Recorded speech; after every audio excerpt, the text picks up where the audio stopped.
Hola queridos oyentes, muy buenos días, tardes o noches, y bienvenidos a la biblioteca, Historias y Relatos. Un lugar donde las páginas se transforman en caminos, donde cada palabra es un eco del pasado y cada relato, una llama encendida en la oscuridad. Aquí rescatamos voces olvidadas, y forjamos mundos que esperan ser descubiertos.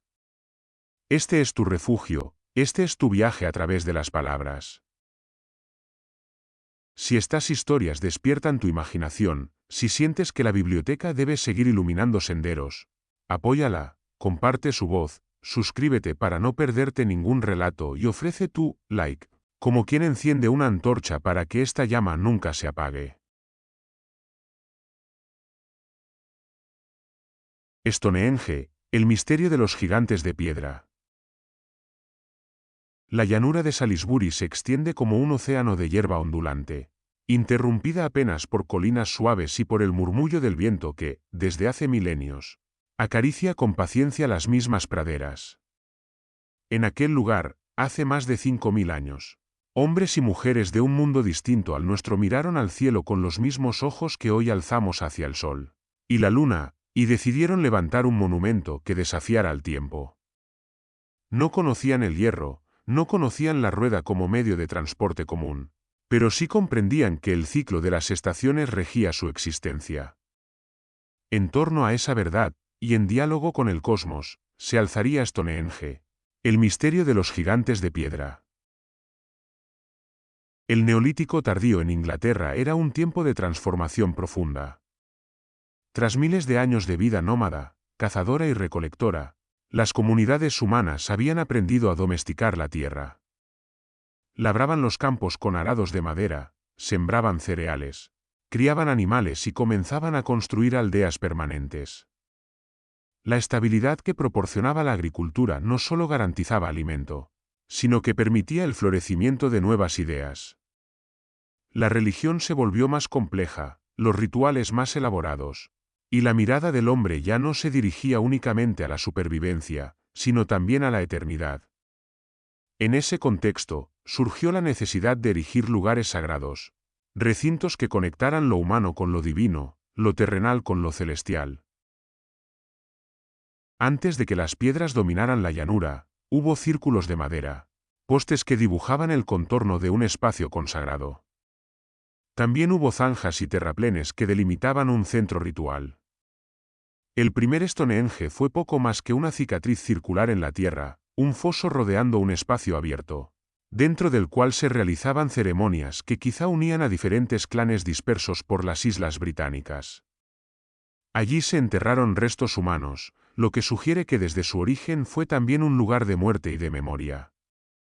El círculo, símbolo universal de perfección y eternidad, era ya la forma escogida para convocar al misterio. Pasaron generaciones, y la ambición humana creció junto con el conocimiento. Los ancestros decidieron entonces traer piedras desde tierras lejanas, como si en el propio traslado se encarnara un rito de poder. Esas primeras rocas fueron las bluestones, de un azul oscuro que, al ser mojado, reluce bajo la luz del sol. Procedían de las montañas Preseli, en el actual Gales, a más de 200 kilómetros de distancia. ¿Cómo lograron transportar aquellos bloques de hasta 4 toneladas? Los arqueólogos imaginan balsas surcando ríos y costas, trineos de madera deslizándose sobre troncos, sogas tensadas por decenas de brazos humanos. No hay certeza absoluta, solo la seguridad de que fue una empresa colosal. El viaje mismo se convirtió en un acto ritual, uniendo en un solo propósito a tribus dispersas. Cada piedra era un símbolo de esfuerzo compartido, de sacrificio, de devoción hacia un destino común. Al llegar a la llanura de Salisbury, las piedras azules se dispusieron en círculos y semicírculos. Se les atribuye un poder sanador. Algunos investigadores creen que los clanes viajaban hasta Stonehenge para curar enfermedades, confiando en las propiedades sagradas de aquellas rocas. Más allá de lo físico, su mera presencia evocaba un poder espiritual. Stonehenge se convertía en un santuario no solo de culto, sino también de esperanza. Era un faro de fe en medio de la neblina del Neolítico. Pero el verdadero rostro de Stonehenge aún estaba por surgir. Hacia el 2500 a.C., los constructores decidieron erigir el círculo monumental que hoy asombra al mundo, los grandes bloques de Sarsen. Estas piedras, mucho más grandes que las Bluestones, alcanzaban hasta 25 toneladas y provenían de las Marlborough Downs, a 30 kilómetros de distancia. Allí, los canteros primitivos tallaron y pulieron con herramientas de piedra dura, y luego las arrastraron con esfuerzo titánico hasta el corazón de Salisbury. Lo asombroso no fue solo la magnitud del traslado, sino la precisión de su colocación. Las piedras no fueron amontonadas sin orden, fueron encajadas con mortaja y espiga, como piezas de un rompecabezas, para formar dinteles que se alzaban sobre dos pilares verticales. Así nacieron los trilitos, esas puertas monumentales que aún se yerguen contra el viento. Imagina la escena, decenas de hombres tirando de cuerdas, otros empujando troncos, otros más entonando cánticos que daban fuerza al esfuerzo colectivo. Detrás, los chamanes o sacerdotes observaban el ascenso lento de cada piedra, sabiendo que en cada movimiento se jugaba no solo la obra, sino el vínculo con los dioses. Cuando por fin un trilito se erguía, coronado por su dintel horizontal, la multitud debía estallar en clamores. Era como abrir una puerta entre el mundo de los hombres y el de los espíritus. Con el círculo de Sarsens y los trilitos centrales, Stonehenge alcanzó su forma icónica. Ya no era solo un santuario local, sino un centro de poder intertribal, un lugar al que acudían gentes de regiones lejanas. Allí se reunían en fechas clave, especialmente durante los solsticios. El amanecer del solsticio de verano, cuando el astro rey se alza exactamente sobre la piedra del talón y sus rayos penetran en el corazón del círculo, debía de ser un espectáculo sobrecogedor. El invierno también encontraba su reflejo en Stonehenge, cuando el sol moribundo se alineaba en el ocaso. Así, la vida y la muerte, la siembra y la cosecha, la oscuridad y la luz quedaban inscritos en las piedras. No eran simples coincidencias, era un calendario tallado en piedra, un templo del tiempo. Quienes dominaban ese conocimiento podían anunciar la llegada de las estaciones, guiar la agricultura, marcar los momentos de celebración y de sacrificio. Los sacerdotes astrónomos que custodiaban Stonehenge se convertían en guardianes del orden cósmico, en intérpretes del lenguaje de los cielos. Allí, bajo la bóveda estrellada, los hombres se arrodillaban ante un universo que parecía hablarles a través de las piedras. El círculo no solo era un reloj celeste, también era un teatro ritual. Imagina procesiones avanzando entre antorchas, tambores retumbando en la llanura, cánticos que resonaban entre las piedras. Ofrendas de animales, tal vez incluso de vidas humanas, eran presentadas a los dioses. El fuego iluminaba los trilitos, y el humo se elevaba hacia el firmamento, como puente entre el mundo terrenal y el divino. Allí se celebraba la continuidad de la vida, la memoria de los ancestros y la esperanza en el renacimiento. Pero el tiempo es implacable. Hacia el 2000 a.C., Stonehenge comenzó a perder protagonismo. La edad del bronce avanzaba, las sociedades cambiaban, nuevas armas y herramientas transformaban la vida diaria. Las comunidades que habían alzado el santuario fueron sustituidas por otras con distintas creencias. Sin embargo, las piedras permanecieron, mudas, testigos de un tiempo que ya no existía. El santuario se transformó en un cementerio sagrado, rodeado de túmulos funerarios que convirtieron la llanura en una necrópolis de príncipes y caudillos. La gente aún lo veneraba, pero su función original se desdibujaba con cada generación. Con el paso de los siglos, Stonehenge entró en el reino del mito. Los celtas y druidas posteriores lo miraron como herencia de los dioses, aunque no fueran sus constructores. En la Edad Media, la imaginación popular lo atribuyó a Merlín, el mago de Arturo, quien supuestamente trasladó las piedras desde Irlanda con su poder. Otros decían que gigantes las habían cargado sobre sus espaldas. Cada cultura que contempló Stonehenge lo envolvió en sus propias leyendas, incapaz de aceptar que simples hombres del Neolítico pudieran haber concebido y erigido semejante maravilla. En tiempos modernos, exploradores y eruditos lo asociaron con los druidas, y durante siglos se creyó que era un templo celta. Solo la arqueología del siglo XX comenzó a desentrañar su verdadera historia, revelando que sus orígenes eran mucho más antiguos. Excavaciones cuidadosas mostraron los restos de entierros, herramientas de piedra, huellas de postes de madera.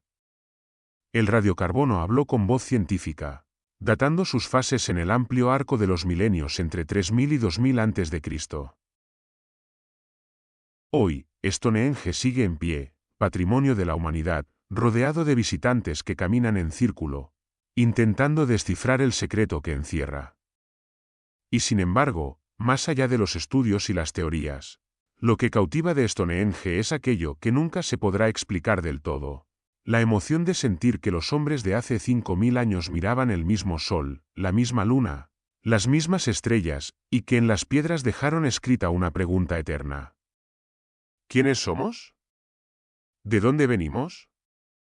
¿Qué fuerza nos conecta con el cielo? Stonehenge no responde. Sus gigantes de piedra guardan silencio, como lo han hecho siempre.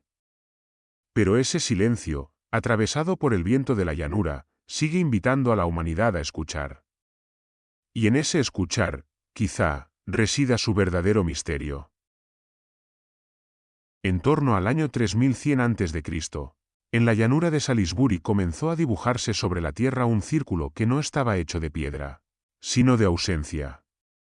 El enge inicial fue un foso circular de cerca de 100 metros de diámetro, excavado con herramientas rudimentarias de hasta de ciervo y hueso, bordeado por un talud de tierra que lo convertía en un recinto sagrado. A simple vista podría parecer un simple terraplén, pero para las gentes del Neolítico fue mucho más. Un límite entre el mundo cotidiano y el espacio de lo sagrado. Dentro de aquel círculo vacío se abría un umbral invisible hacia los misterios del cielo y de los ancestros. La elección de la forma no fue casual. El círculo era el símbolo de la eternidad, de aquello que no tiene principio ni fin. Las comunidades prehistóricas lo veían reflejado en el sol que marcaba sus días, en la luna que gobernaba sus noches y en el ciclo inmutable de las estaciones que regía sus cosechas. Al excavar y trazar un círculo en la Tierra, reproducían en miniatura el orden cósmico que los envolvía.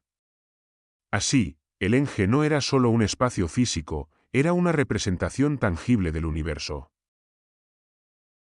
En esas sociedades, el círculo servía como escenario para rituales colectivos, reuniones tribales y ceremonias funerarias.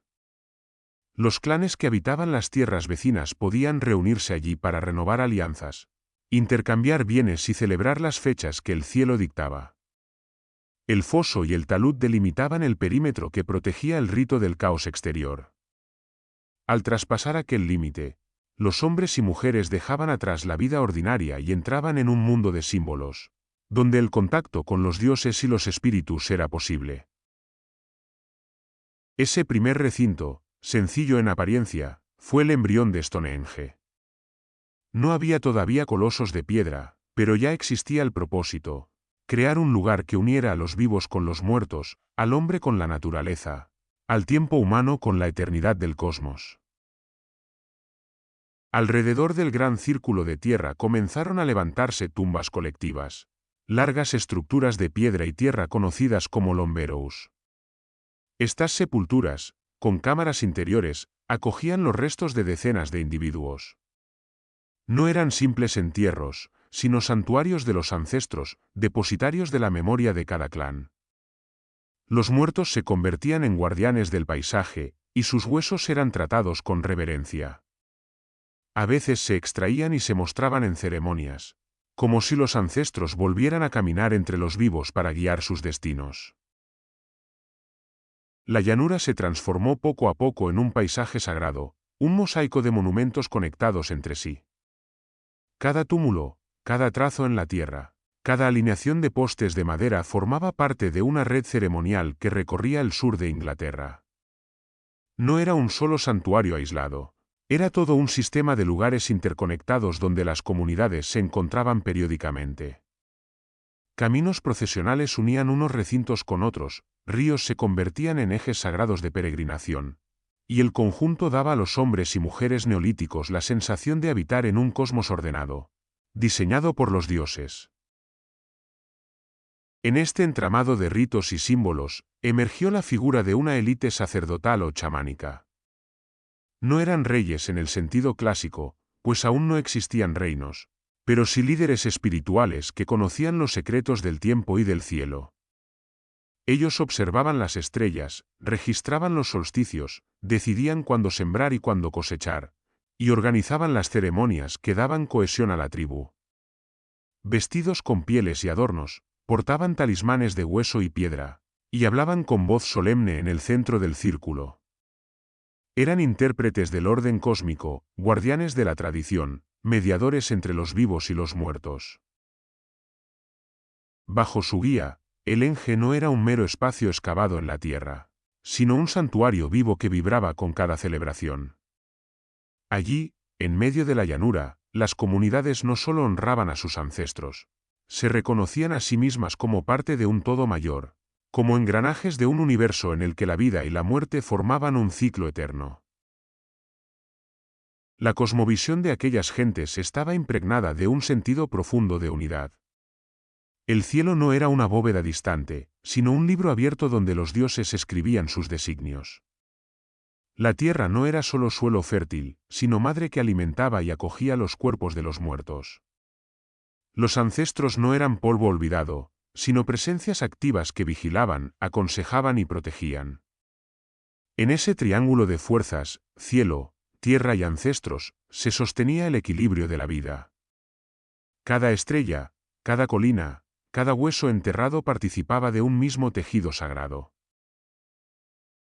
Stonehenge, en su fase primitiva, fue la materialización de esa cosmovisión. En su círculo se reproducía el orden del cosmos. El foso y el terraplén marcaban los límites entre lo profano y lo divino. El espacio interior se convertía en centro del mundo, y en su corazón se celebraban los ritos que mantenían unido el ciclo. No era un lugar cualquiera, era un santuario funerario y comunitario, donde los vivos acudían a despedir a los muertos, a honrarlos, y a renovar el pacto con el universo. Cada entierro era también un acto de comunión. Los huesos de los ancestros quedaban enterrados bajo montículos que, desde lejos, recordaban a los clanes que ellos seguían allí, como montañas pequeñas sembradas por la mano humana. En torno a esas tumbas se realizaban procesiones, banquetes y ceremonias que reforzaban la identidad del grupo. Morir no significaba desaparecer, sino convertirse en raíz del pueblo. El círculo de Stonehenge, por tanto, fue primero un espacio de despedida y renacimiento, donde los muertos encontraban reposo y los vivos encontraban sentido. Allí, bajo el firmamento estrellado, las comunidades entendían que su vida estaba entrelazada con las fuerzas del cielo y con la memoria de quienes los precedieron. No era solo arquitectura, era un espejo de su alma colectiva, el lugar donde el misterio de existir se volvía visible. Hacia el 2500 a.C., el círculo que había comenzado siendo un foso sagrado en la tierra se transformó en un proyecto aún más ambicioso. Aquellas gentes, que ya habían enterrado a sus ancestros en túmulos, que habían marcado la llanura con senderos y recintos, decidieron que el santuario debía crecer, que el círculo debía monumentalizarse. No bastaba con la tierra, había que invocar la fuerza de la piedra, la materia eterna que resistiría los siglos. Así comenzó la segunda gran etapa de Stonehenge, aquella que marcaría para siempre su destino como misterio de gigantes. Las primeras en llegar fueron las bluestones, rocas de un color oscuro, con tonos azulados cuando la luz del amanecer o de la lluvia las acariciaba. Su procedencia estaba en las lejanas montañas de Preseli, en Gales, a más de 200 kilómetros de distancia. No había en toda la llanura de Salisbury piedras como aquellas. Traerlas hasta allí no era una necesidad práctica, era una declaración de poder, de fe y de unión. Los arqueólogos de hoy aún debaten cómo se produjo aquel traslado. Un bloque de 4 toneladas no se mueve fácilmente ni con las máquinas modernas, y sin embargo ellos lo hicieron con sogas de fibra, troncos de madera y, tal vez, balsas improvisadas que navegaron ríos y costas. Se ha sugerido que siguieron el curso del río Avon, que las arrastraron por colinas y valles con cientos de hombres y mujeres empujando al unísono. El trayecto mismo se convirtió en parte del ritual, cada kilómetro era una ofrenda, cada gota de sudor era un rezo. Imagina el espectáculo, largas procesiones de clanes avanzando lentamente con las piedras sagradas, entonando cánticos que pedían a los dioses fuerza para no detenerse. Las hogueras iluminaban la ruta nocturna, y los chamanes golpeaban tambores de piel para marcar el ritmo del esfuerzo. Cada vez que una piedra lograba superar una colina o un vado, la comunidad estallaba en júbilo. Aquellas rocas no eran simples bloques, eran seres sagrados en movimiento, espíritus que viajaban para ocupar su lugar en el centro del mundo. Al llegar a Salisbury, las Bluestones fueron colocadas en un primer círculo interior, en disposición semicircular. No tenían la monumentalidad de las grandes piedras que llegarían después, pero sí un profundo significado espiritual. Algunos estudios modernos sugieren que los constructores las veían como piedras sanadoras. En las montañas de Preseli existen manantiales considerados medicinales, y es posible que los clanes creyeran que las piedras transportaban consigo esa fuerza curativa. Así, Stonehenge pudo convertirse en un centro de peregrinación donde las gentes llegaban con los enfermos para buscar alivio en las ceremonias. Más allá de la sanación física, el círculo de Bluestones cumplía otra función, unir a diferentes comunidades. El traslado mismo había implicado la cooperación de tribus lejanas, y al estar allí reunidas las rocas de Gales en el corazón de Inglaterra, se simbolizaba la alianza entre pueblos dispersos. Stonehenge se transformaba en un santuario intertribal, un punto de convergencia donde no solo se adoraba a los dioses, sino que también se reforzaban los lazos humanos. Era, al mismo tiempo, altar y pacto. Los rituales que se celebraban en torno a las Bluestones debieron ser solemnes y sobrecogedores. El círculo se llenaba de antorchas. Los chamanes trazaban símbolos en el suelo y los cuerpos enfermos se depositaban sobre la piedra fría, en espera de un milagro. Tal vez los huesos de los ancestros también se colocaban allí para recibir las bendiciones de la roca. El círculo se convertía en un teatro donde la vida, la muerte y la esperanza danzaban juntas bajo la mirada del sol y de la luna.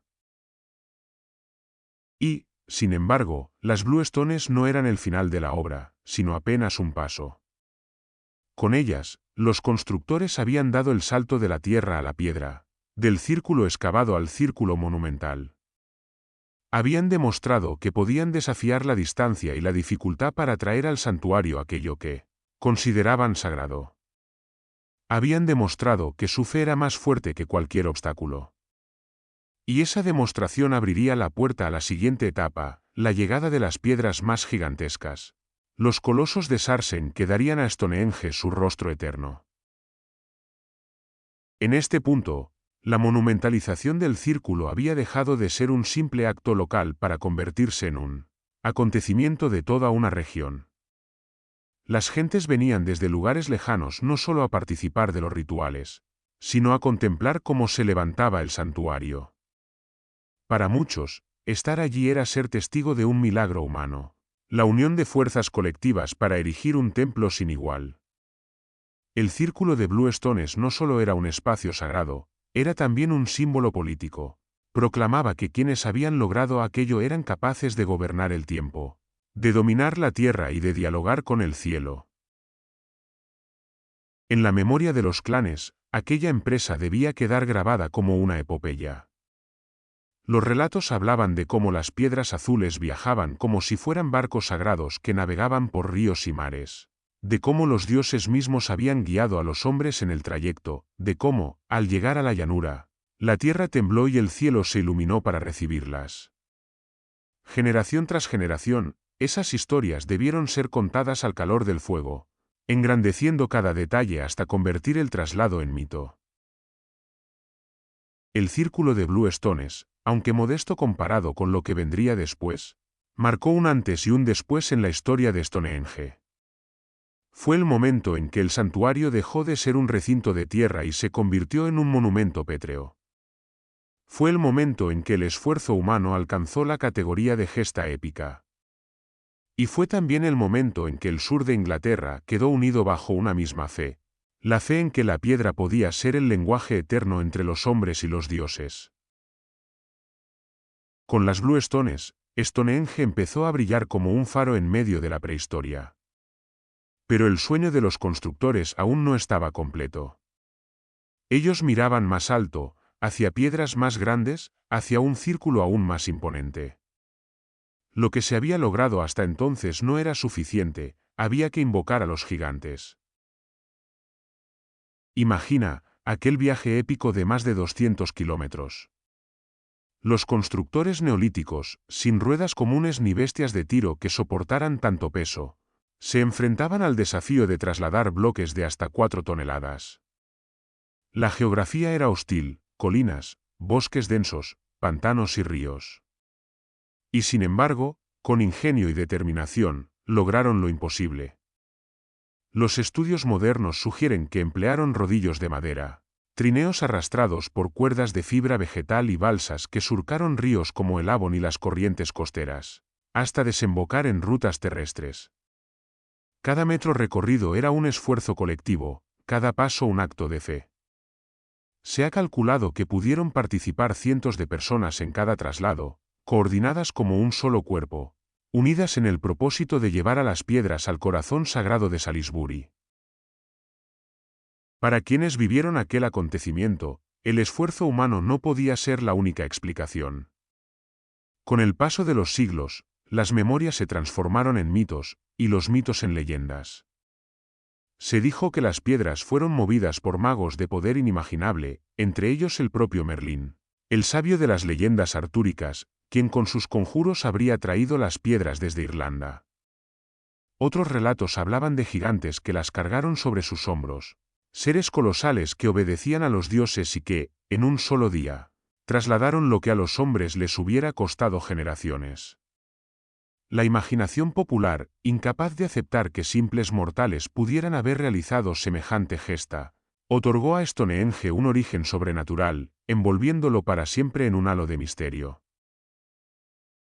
Cuando al fin las piedras azules llegaron a la llanura, fueron colocadas en semicírculos internos, en torno al espacio central del Enge. No eran todavía los enormes colosos de Sarsen, pero su disposición ordenada marcaba ya el carácter ceremonial del lugar. Allí se delineaba un santuario dentro del santuario, un corazón de roca dentro del círculo de tierra. Esos semicírculos daban forma a un espacio íntimo, reservado quizás para los ritos más solemnes, donde los chamanes pronunciaban palabras que unían a vivos y muertos, donde los enfermos buscaban sanación al contacto con la piedra, y donde los clanes renovaban su vínculo con los dioses. Cada piedra azul, pulida por los vientos de Gales y colocada con manos firmes en Salisbury, se convirtió en testigo de la epopeya de un pueblo. No eran simples bloques inertes, eran viajeros sagrados, espíritus que habían cruzado ríos y montañas para reposar en el centro del mundo. Con ellas, Stonehenge comenzó a brillar como santuario de fe y resistencia, como símbolo de que el hombre, cuando se une en propósito, puede mover hasta lo imposible. Las Blue Stones no eran simples piedras traídas de lejos. Para los pueblos que las arrancaron de las montañas de Preseli, tenían un poder especial. En aquella región de Gales, aún hoy, brotan manantiales cuyas aguas son consideradas curativas. Los antiguos debieron de observar cómo la roca azulada estaba íntimamente ligada a esas fuentes de vida, y llegaron a la convicción de que aquella piedra contenía la fuerza sanadora de la tierra y el agua. Al transportar las Blue Stones hacia Salisbury, no llevaban únicamente bloques de 4 toneladas. Llevaban consigo la promesa de la salud, el milagro del restablecimiento, la esperanza de que la enfermedad no era un final sino un tránsito. No es casual que algunos enterramientos en Stonehenge pertenezcan a individuos con signos de dolencias físicas. hombres y mujeres viajaron desde lugares lejanos para alcanzar el círculo sagrado, buscando alivio para sus cuerpos desgastados. Los arqueólogos han descubierto restos de personas que llegaron desde Escocia, desde Cornualles, desde las profundidades de la isla, como si toda Britania hubiera sabido que en aquel círculo de piedra había un poder diferente. De ahí nace la hipótesis de que Stonehenge funcionó durante un tiempo como un centro de curación, donde los enfermos eran llevados en procesión para recibir la bendición de la roca azul. Quizás los chamanes colocaban al enfermo sobre la piedra fría, rociaban su cuerpo con agua sagrada y entonaban cánticos que invocaban a los dioses de la tierra y el cielo. La piedra, impregnada de los poderes de Gales, se convertía en el mediador entre el hombre y la divinidad. Pero el milagro no estaba solo en la sanación física. El traslado de aquellas piedras había requerido la cooperación de comunidades muy distantes entre sí. Ninguna tribu aislada podía lograr semejante empresa. Fue necesario unir fuerzas, compartir caminos, intercambiar bienes y conocimientos. De ese modo, Stonehenge se convirtió en un símbolo de unidad. Las Bluestones representaban la alianza entre clanes que, de otro modo, habrían permanecido separados por ríos, montañas y distancias. En su interior, cada piedra era un trozo de tierra extranjera que se sumaba al círculo, recordando a todos que el santuario no pertenecía a un solo pueblo, sino a muchos. Alrededor de las hogueras, los ancianos debieron contar la historia una y otra vez. De tierras lejanas llegaron estas piedras, traídas por nuestros hermanos de más allá del mar y de la montaña. Y aquí permanecerán, para que todos recordemos que somos uno. Así, el círculo de Bluestones no era únicamente un lugar de curación, sino un altar de fraternidad, un espacio donde el espíritu de tribus dispersas se fusionaba en un único pueblo bajo la mirada del sol y la luna. El traslado y la colocación de las Bluestones representaron algo más que una hazaña técnica. Fueron el primer gran esfuerzo colectivo interregional de las Islas Británicas. Nunca antes comunidades tan lejanas habían unido sus fuerzas en una empresa común de tal magnitud. Hasta entonces, cada clan vivía aferrado a su territorio, a sus túmulos funerarios, a sus pequeños santuarios de madera y tierra. Pero el proyecto de Stonehenge exigió mucho más, exigió cooperación, coordinación y la certeza de que estaban participando en algo que los superaba como individuos. Imagina el mapa de Britania en aquel tiempo. Desde las montañas de Gales partían procesiones con piedras azules que se sumaban al flujo de hombres y mujeres. Del oeste. Desde Cornualles llegaban marineros curtidos que sabían conducir balsas pesadas por ríos y estuarios. Desde el norte descendían clanes que aportaban fuerza humana, carne y grano para alimentar a los trabajadores. El sur, con la llanura de Salisbury como centro, se convertía en un hervidero de actividad y ritual. Allí confluyeron culturas que hasta entonces habían mantenido escasos contactos. Stonehenge fue la excusa, el motor y el símbolo de esa unión.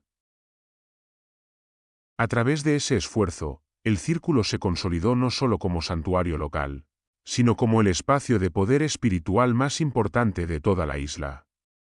Quien dominaba Stonehenge no gobernaba con ejércitos ni con armas, sino con el prestigio de hablar en nombre de los dioses. El círculo se volvió un escenario donde la fe, la política y la comunidad se confundían.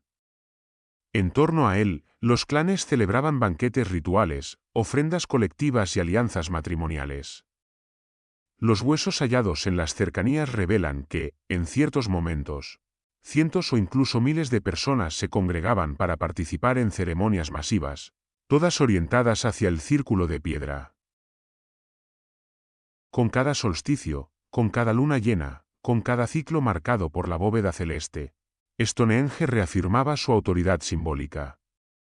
Ya no era solo un lugar de curación, ni siquiera un santuario funerario. Era el centro espiritual de una nueva red humana. En torno a sus piedras, los pueblos de Britania encontraron un motivo para verse como parte de una misma historia. Y mientras las hogueras iluminaban la noche, el círculo se alzaba como un recordatorio de que, más allá de las diferencias, todos compartían un mismo cielo, una misma tierra y unos mismos ancestros. Hacia el 2500 a.C., el sueño de Stonehenge alcanzó una nueva dimensión. Las Bluestones habían transformado el santuario en un centro intertribal, pero los constructores querían algo más grandioso, algo que dejara huella no solo en sus contemporáneos, sino en las generaciones que aún no habían nacido. Así comenzó la llegada de los sarsens, gigantescas piedras de arenisca que marcarían la silueta eterna del monumento. Estas rocas colosales, de hasta 25 toneladas de peso, fueron extraídas en los Marlborough Downs, a unos 30 kilómetros al norte de Salisbury. Aunque la distancia era mucho menor que el viaje de las Bluestones desde Gales, la magnitud de la empresa resultaba todavía más sobrecogedora. No eran bloques pequeños que se podían trasladar en balsas, sino verdaderos gigantes que requerían la fuerza coordinada de cientos de hombres y mujeres.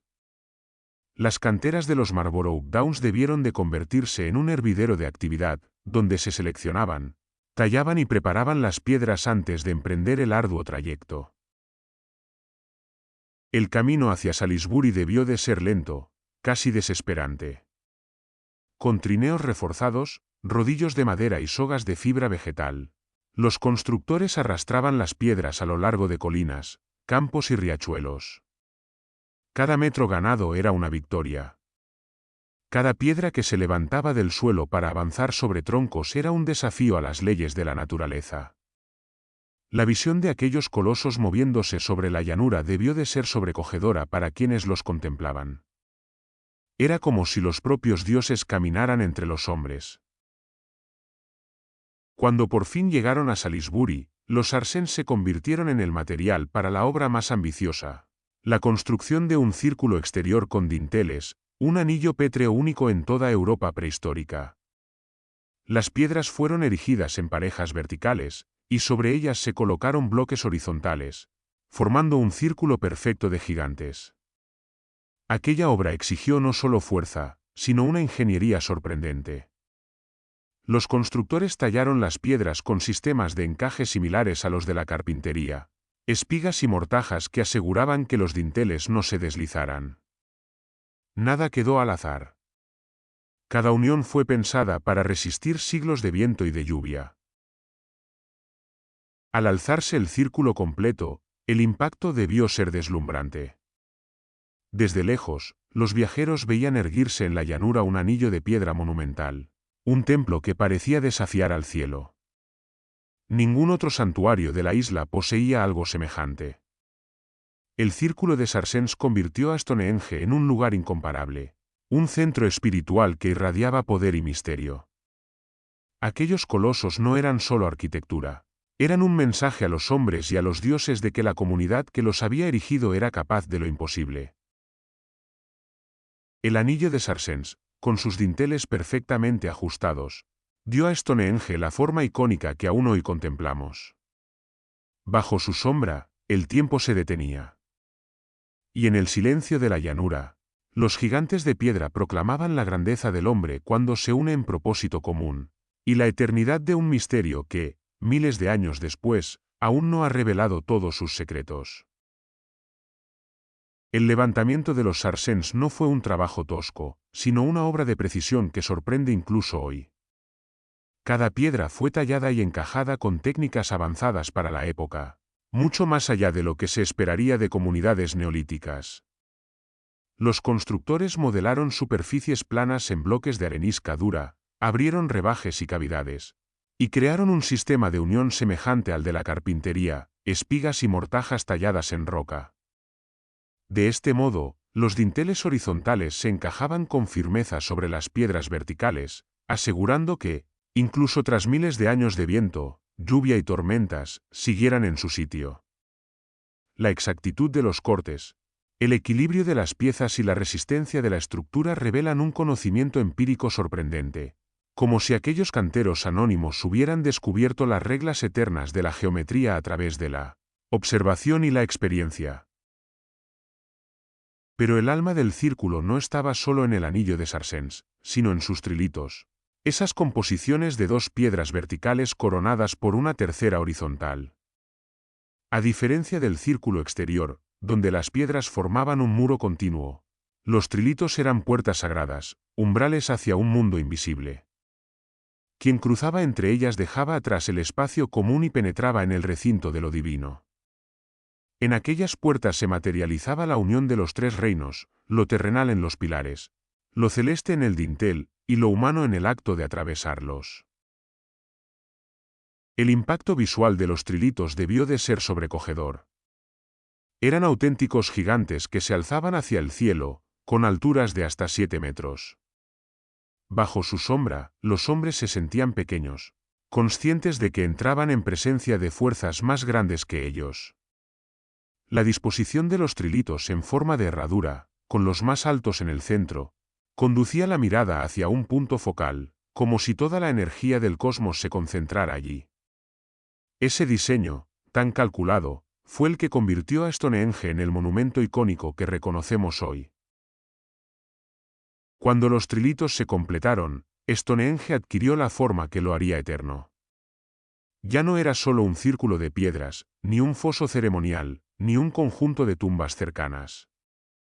Era un templo de gigantes, un santuario de precisión y poder, una obra que parecía construida para resistir los siglos y los resets de la historia. Quien se acercaba a la llanura y veía los trilitos elevarse contra el horizonte sabía que estaba entrando en él. Corazón del misterio, en un lugar donde el hombre había levantado puertas hacia lo eterno.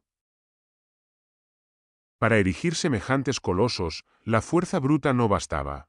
Fue necesario desplegar una ingeniería de ingenio y paciencia. Los constructores recurrieron a lo que tenían a mano, trineos robustos de madera, capaces de soportar el peso de los sarsens, rodillos de troncos que se colocaban bajo las piedras para que avanzaran lentamente como barcos sobre un río de madera, y rampas de tierra compactada, levantadas con miles de cargas de arena y arcilla, que permitían izar los bloques verticales hasta las posiciones deseadas. Cada movimiento debía calcularse con cuidado. Una cuerda mal tensada, un rodillo fuera de lugar, y 20 toneladas podían desplomarse sobre quienes las arrastraban. El traslado de cada piedra era en sí mismo un acto ritual. La comunidad entera veía cómo la roca se elevaba poco a poco, mientras los chamanes entonaban cánticos y los tambores marcaban el pulso del esfuerzo colectivo. Cuando al fin la piedra se erguía y quedaba encajada en el suelo, el clamor de los presentes debía resonar como un trueno en la llanura. Detrás de esa proeza estaba la mano de obra organizada de cientos de personas, hombres, mujeres y jóvenes que dedicaron sus vidas al santuario. No se trató de una construcción rápida, fueron generaciones quienes cargaron, tallaron y colocaron piedra tras piedra. Los hijos continuaban la labor de sus padres, y los nietos heredaban el deber de sus abuelos. Cada familia tenía una parte en la obra, cada clan dejaba su huella en el círculo. Así, Stonehenge no era la creación de un solo pueblo, sino la empresa de un continente en miniatura, toda una sociedad volcada en levantar un monumento que desafiara al tiempo. El sacrificio fue inmenso. Días y noches de trabajo, manos llagadas por las sogas, espaldas dobladas por el peso, vidas enteras consumidas en la tarea. Y sin embargo, el resultado fue grandioso, un templo de piedra que aún hoy se alza contra el viento. Para aquellos pueblos, el dolor del esfuerzo no era en vano, era la prueba de su fe, el precio de abrir puertas hacia el misterio eterno. En el corazón del monumento, más allá del gran círculo de sarsens, se erguían los trilitos centrales, organizados en forma de herradura abierta hacia el nordeste.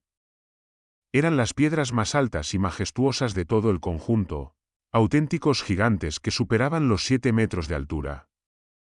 Dos colosos verticales coronados por un dintel horizontal componían cada trilito, y en conjunto formaban una secuencia de puertas sagradas que conducían la mirada hacia el centro del santuario. Allí, bajo la alineación del sol en los solsticios, se concentraba la energía espiritual del lugar.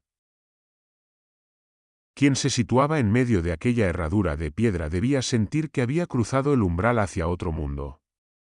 Los trilitos no eran simples estructuras, eran símbolos de transición, portales entre el reino humano y el divino, entre la vida y la muerte, entre el tiempo efímero y la eternidad. En su disposición se percibe un orden preciso, un diseño consciente de que el centro era el eje del universo, el punto donde cielo y tierra se unían.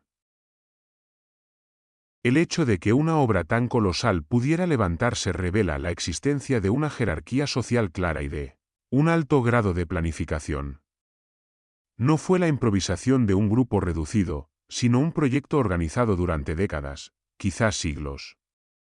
Alguien debía decidir qué piedras escoger, cómo transportarlas, dónde colocarlas y en qué orden.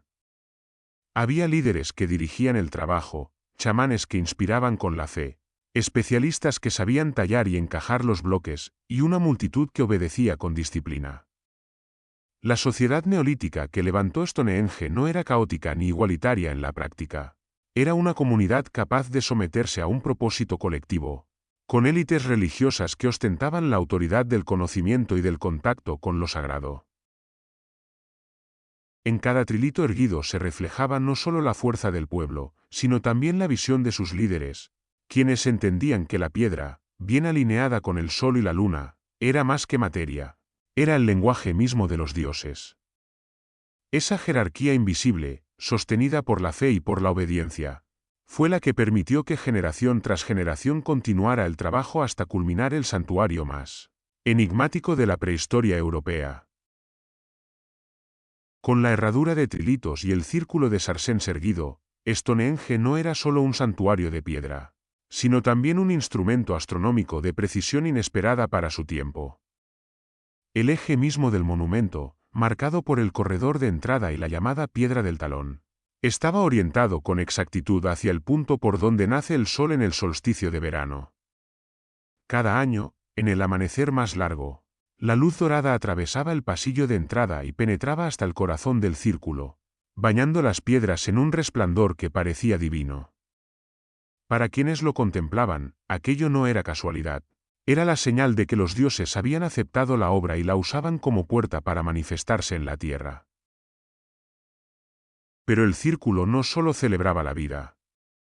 También miraba hacia el solsticio de invierno, cuando el sol agonizante se ocultaba en el horizonte más corto del año.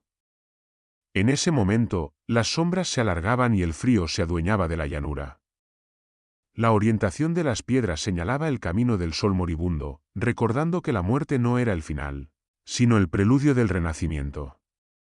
Así, Stonehenge representaba el ciclo eterno de la existencia, el verano de la abundancia y el invierno de la escasez, la luz que nace y la oscuridad que muere, la vida que florece y la muerte que da paso a otra vida. En manos de sus sacerdotes y astrónomos, el monumento funcionaba como un calendario solar. Al observar la trayectoria de la luz entre las piedras, podían determinar los momentos propicios para sembrar los campos de cereal, para recolectar las cosechas, para iniciar los viajes de intercambio o las ceremonias comunales. En un mundo donde la supervivencia dependía de la agricultura y de la previsión, aquel conocimiento era un poder inmenso. Quienes sabían leer el lenguaje del sol y la piedra se convertían en los guardianes del tiempo, los intérpretes del destino, los mediadores entre la comunidad y el orden cósmico. El pueblo, al reunirse en torno a Stonehenge, veía confirmada su dependencia de aquel círculo sagrado. No se trataba solo de un templo, sino de un reloj cósmico, de un puente entre el cielo y la tierra. En cada amanecer de verano, en cada ocaso de invierno, los hombres y mujeres sabían que las piedras no eran mudas, hablaban en el idioma eterno de la luz. En los días señalados por el sol, Stonehenge se convertía en un escenario de fervor y solemnidad. Durante el solsticio de verano, al despuntar la aurora, procesiones enteras avanzaban por la llanura, portando antorchas aún encendidas desde la noche, cantando y golpeando tambores que resonaban en el aire frío de la madrugada. El silencio previo al amanecer se rompía con cánticos, con el murmullo de cientos de pies sobre la hierba húmeda, con la expectación de ver al astro rey ascender justo por encima de la piedra del talón.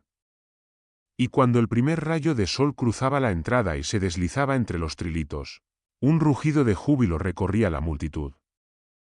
Era la confirmación de que el mundo seguía su ciclo, de que el tiempo aún estaba en orden, de que la vida volvería a florecer.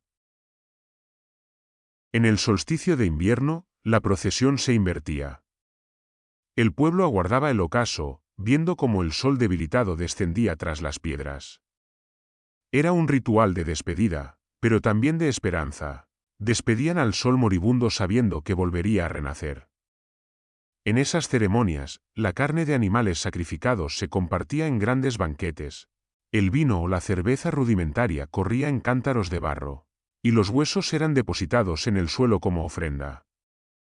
Las llamas iluminaban las piedras mientras el frío envolvía la llanura, recordando a todos que la oscuridad no era eterna, que siempre habría un amanecer. Pero el poder de Stonehenge no se limitaba al sol. Algunos investigadores han propuesto la hipótesis de que fue también un observatorio lunar, un lugar donde los constructores marcaban los ciclos de la luna y predecían fenómenos como los eclipses. Los agujeros y marcas alrededor del círculo podrían haber servido para calcular los movimientos lunares con una precisión asombrosa.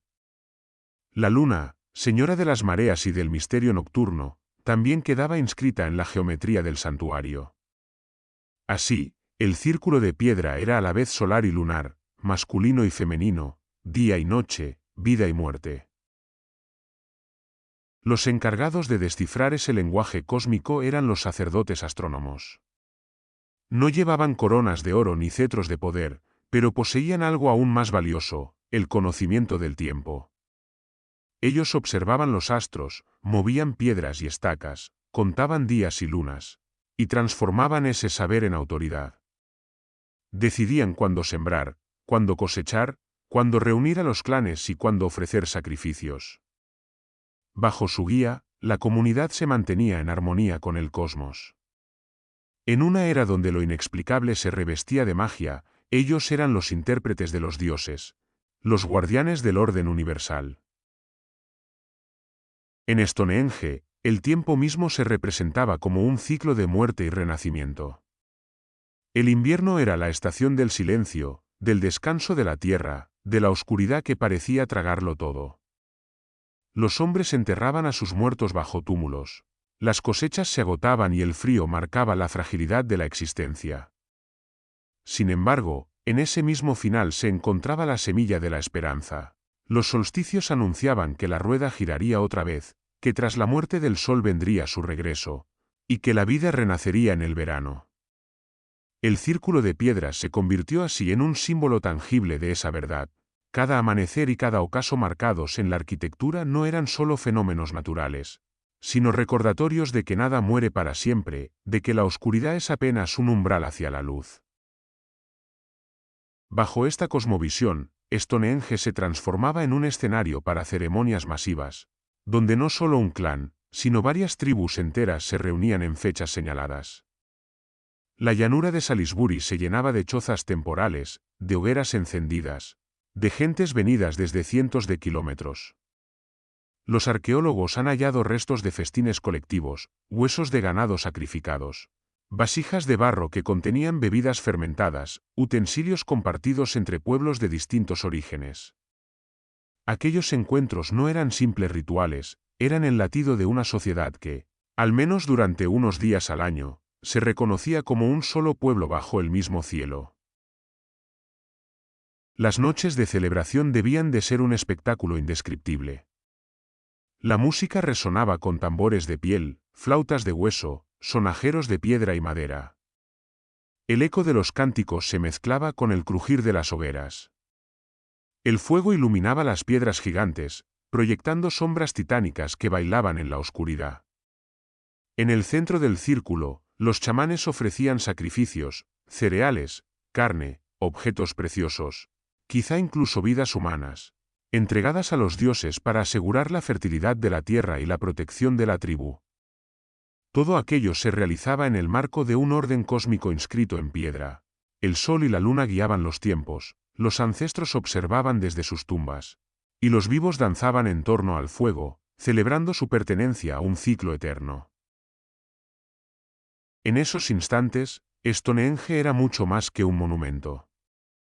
Era el corazón palpitante de un mundo, un lugar donde la muerte y la vida se encontraban en equilibrio, donde los hombres y las mujeres sentían que formaban parte de algo inmenso, donde la música, La luz y el sacrificio se fundían en un mismo canto hacia lo eterno.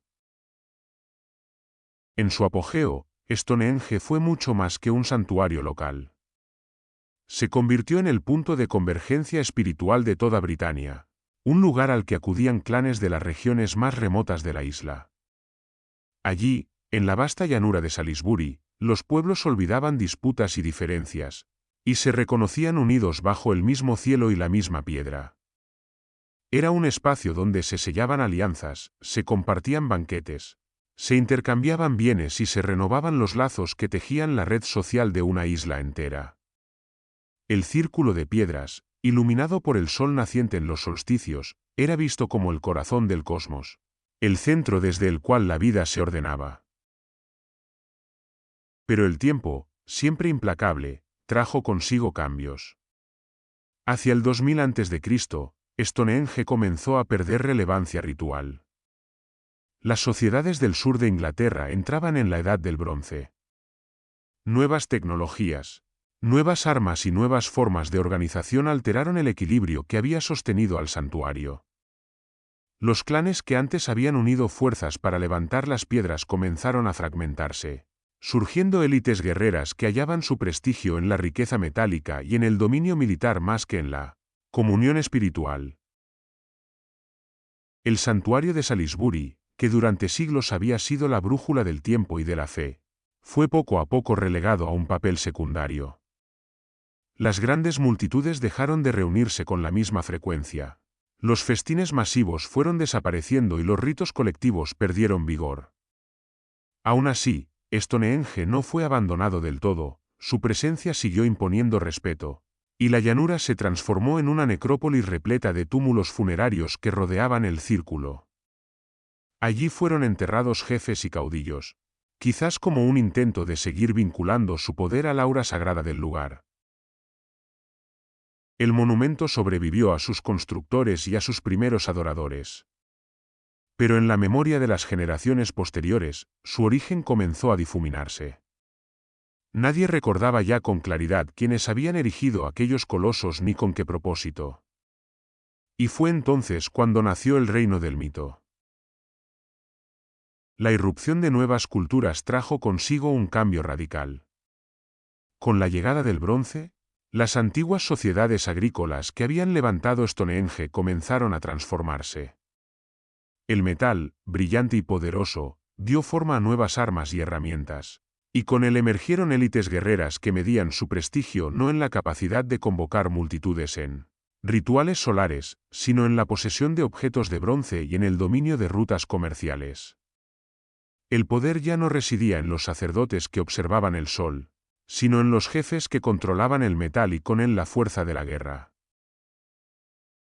En este nuevo orden, Stonehenge quedó relegado. Sus piedras seguían en pie, imponentes contra el horizonte, pero ya no eran el corazón de la vida ritual. El círculo permanecía, silencioso, como un santuario ancestral que imponía respeto, pero cuyo significado original se desdibujaba con el paso de las generaciones. Aún se le atribuía un carácter sagrado, pero sus ceremonias masivas desaparecieron, las hogueras se apagaron, y la música que había resonado entre los trilitos se fue extinguiendo como un eco lejano. La llanura de Salisbury, sin embargo, no se vació de significado. Al contrario, se convirtió en un vasto cementerio ceremonial. Decenas de túmulos funerarios comenzaron a erigirse alrededor del monumento, pequeñas colinas artificiales que acogían los cuerpos de jefes y caudillos. Al enterrar a sus muertos cerca del círculo, las nuevas élites buscaban apropiarse del aura mística que aún emanaba de Stonehenge. Los montículos se multiplicaron, hasta transformar el paisaje en una auténtica necrópolis sagrada, donde el monumento principal quedaba rodeado de sepulcros como un rey anciano rodeado de sus descendientes. Así, Stonehenge pasó de ser el centro vivo de las celebraciones cósmicas a convertirse en el testigo silencioso de la muerte y la memoria. Su tiempo como faro de toda Britania había terminado, pero su sombra aún se proyectaba sobre la vida y la muerte de los pueblos que siguieron habitando aquellas tierras. Cuando el recuerdo de los constructores neolíticos se había perdido en el polvo del tiempo, la Edad Media envolvió a Stonehenge con un nuevo velo de misterio. Los hombres ya no sabían quién había erigido aquellas piedras, pero su presencia majestuosa exigía una explicación. Así nació la leyenda de Merlín, el mago inmortal de las crónicas artúricas. Según contaban, Merlín había invocado sus artes secretas para trasladar las piedras desde Irlanda, usando conjuros y encantamientos para hacerlas volar sobre el mar. En esa historia, Stonehenge dejaba de ser obra de mortales y se convertía en fruto de la magia, un testimonio eterno del poder sobrenatural. Otras tradiciones medievales hablaban de gigantes. Decían que seres colosales, venidos de un tiempo anterior a los hombres, habían cargado las piedras sobre sus hombros y las habían colocado en la llanura como un juego divino. Algunos aseguraban que eran los restos de un círculo que los titanes usaban para danzar bajo la luna, otros, que las piedras habían sido arrancadas de tierras lejanas por sus manos monstruosas. Estas narraciones reflejaban la incapacidad de la imaginación medieval para concebir que pueblos sin hierro ni ruedas pudieran haber levantado semejante obra, mejor pensar en magos o gigantes que en campesinos organizados. Ya en la época moderna, el misterio de Stonehenge fue reinterpretado a la luz de la fascinación romántica por los pueblos antiguos. Los eruditos de los siglos XVII y XVIII lo consideraron un altar druídico, un templo celta donde los sacerdotes de la antigua Britania oficiaban sacrificios y ritos bajo la sombra de las piedras. Durante mucho tiempo, esta idea dominó el pensamiento popular. Aunque hoy sabemos que los druidas vivieron más de 1000 años después de la construcción de Stonehenge, la imagen de aquellos sacerdotes vestidos de blanco, levantando dagas hacia el sol y la luna en el círculo pétreo, aún persiste en el imaginario colectivo. Así, entre magia, gigantes y druidas, el monumento siguió acumulando capas de significado. Cada época proyectó sobre las piedras sus propios sueños y temores, haciendo de Stonehenge no solo un enigma arqueológico, sino también un espejo de la imaginación humana a través de los siglos. Durante siglos, Stonehenge permaneció como un enigma insoluble. Viajeros, reyes, poetas y campesinos lo contemplaron con asombro, incapaces de descifrar su origen. Algunos lo consideraban un santuario olvidado por los dioses, otros un altar de sacrificios, otros más una fortaleza derruida por el tiempo. El hecho de que permaneciera en pie, solitario en la llanura de Salisbury, rodeado de neblina y silencio, alimentó su aura mágica. El monumento parecía desafiar las leyes de la historia, ni las guerras, ni los imperios, ni el paso de los siglos habían logrado destruirlo. Y en ese misterio radicaba parte de su poder. Fue en el siglo XX cuando la ciencia comenzó a levantar el velo. Excavaciones arqueológicas sistemáticas, análisis de radiocarbono y estudios de alineación astronómica revelaron poco a poco la verdad. Stonehenge había sido construido entre el 3000 y el 2000 a.C., en varias fases, con un nivel de planificación y conocimiento sorprendente para la época. No era obra de druidas, ni de gigantes, ni de Merlín, sino de pueblos neolíticos organizados, capaces de coordinar generaciones enteras en una empresa común. Se descubrió que sus piedras estaban alineadas con los solsticios, que los agujeros y marcas podían haber servido para seguir ciclos lunares y solares, y que su función era al mismo tiempo funeraria, ritual y astronómica. Lejos de despojarlo de su encanto, estos hallazgos aumentaron su grandeza. Ahora sabíamos que detrás de aquellas piedras había seres humanos de carne y hueso, que con herramientas simples y una fe inmensa lograron lo imposible. Stonehenge dejó de ser solo un mito para convertirse también en un testimonio histórico, una ventana hacia la mente y el espíritu de quienes nos precedieron hace 5 milenios. Hoy, Stonehenge es patrimonio de la humanidad bajo la protección de la UNESCO. Miles de visitantes llegan cada año para rodear el círculo, contemplar el amanecer del solsticio y dejarse envolver por su misterio. A pesar de todo lo que hemos aprendido, aún guarda secretos bajo la tierra, y aún suscita preguntas que quizá nunca tendrán respuesta. Ese silencio, que se extiende desde los trilitos hasta la llanura, sigue invitando a escuchar. Stonehenge permanece como un símbolo eterno del misterio humano ante el cosmos, un recordatorio de que, desde los albores de la historia, el hombre ha buscado un diálogo con el universo, ha querido dar forma a lo invisible, ha anhelado dejar huellas que sobrevivan al tiempo. En esas piedras gigantes se encuentra no solo el ingenio técnico de nuestros antepasados, sino también su esperanza, su miedo y su deseo de trascendencia. Y mientras el sol siga naciendo sobre la piedra del talón cada verano, Stonehenge continuará hablando a quienes sepan detenerse y escuchar su lenguaje de eternidad. Y así llegamos al final de este relato. Gracias por acompañarme en este viaje a través de las palabras. Espero que hayas disfrutado la historia tanto como yo al compartirla contigo. Recuerda que en la biblioteca siempre habrá un nuevo mundo que descubrir, una voz que escuchar, un eco que revivir. Hasta la próxima, y que tengas muy buenos días, tardes o noches. No olvides suscribirte y dejar tu like para seguir explorando juntos más relatos.